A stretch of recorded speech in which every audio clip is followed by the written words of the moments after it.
The rising crime rate in Vancouver is concerning to residents, and many believe it's closely tied to substance abuse. In February, the Liberal government decriminalized hard drugs in British Columbia. This resulted in the largest number ever of toxic drug deaths between January and July 2023, underscoring the seriousness of the situation.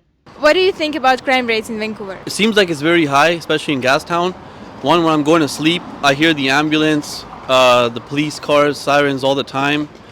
I know before I was moving here, I was urged to park my car in a gated parking lot, because if I didn't do that, well, I guess homeless or substance abuse would just break into your car and steal change and whatnot. So my perception was, yeah, it's very prominent here.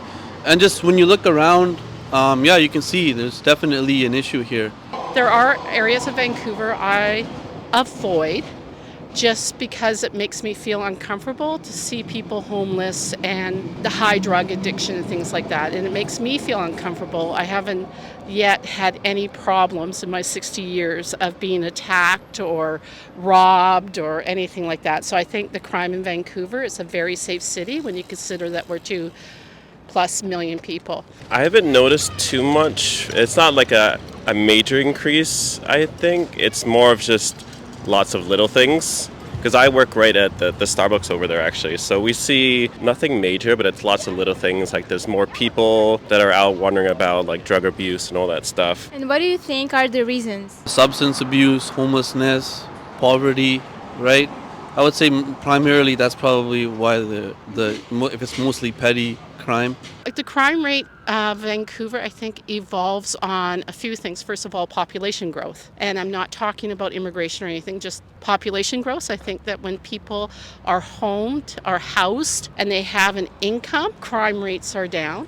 I think the cost of living lately has been really high, so people get desperate. I understand that aspect of it. And I don't know the stats, but overall I would say that with the population growth, I think you have the crime growth. There's definitely a lot, not more people, but a kind of steady increase of people that are kind of wandering around or need help or need resources, whatever. So there's definitely been an increase. So I would say that definitely is a big factor. Maybe not the whole thing, but it's definitely a big factor in it, yeah. The reason is because of drugs, right? It's because of inflation, because of the economy, because of job loss, right?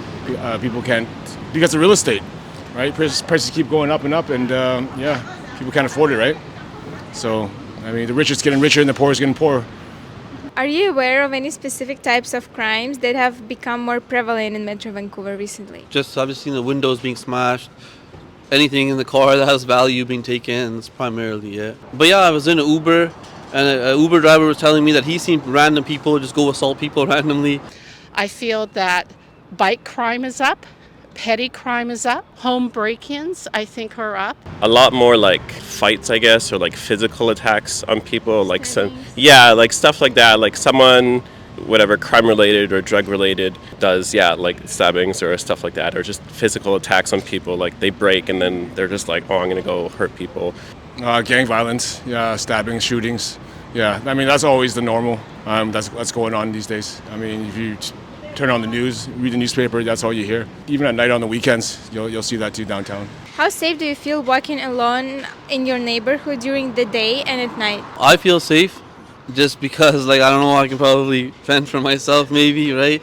But I notice even if there is someone who, looks frightening or is acting erratic, it could startle me sometimes, but I feel like generally nobody does anything, but I could be wrong. I was with my girlfriend and she mentioned she was feeling unsafe. Sometimes it's concerning. Like one time I was going to the store and someone was just passed out right in front of the door. Yeah, it's very strange. And I've never seen any other city like this. I feel like it's recent, because I came to Vancouver 5 years ago. I mean, there was a little bit, but it wasn't this bad. I feel pretty safe, but I'm a tall guy, so it's not like a lot of people would want to do something with me. I have friends and female friends, and they feel safe. They still try to be a little extra safe and whatnot, walk with a friend, or maybe don't go to places at night you don't know. How would you describe the relationship between poverty, homelessness, and crime in Metro Vancouver? I think that they are aligned. I'm taking it from poverty as in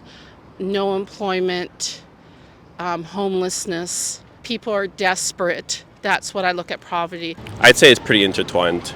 Like, if you don't have a place, you don't feel safe, and you don't feel comfortable, and you kind of, you're stressed and whatnot, and then that leads to, confrontation or conflict. And I think it's kind of like a Venn diagram of like, if you're homeless or you're no money, then that's going to lead to this, and then that's going to lead to this, and it's kind of like a lot of people exist in kind of that center portion where like it kind of seems to me that they kind of feed into each other. They're poor or they have mental issues or drug issues, which leads to them being homeless, which then leads to them not being able to get money or keep money. And so, yeah, I'd say that's the thing. Well, people are low on income and they'll resort to crime, right? So they'll steal, they'll rob, they'll take, they'll sell drugs, right? So that's given.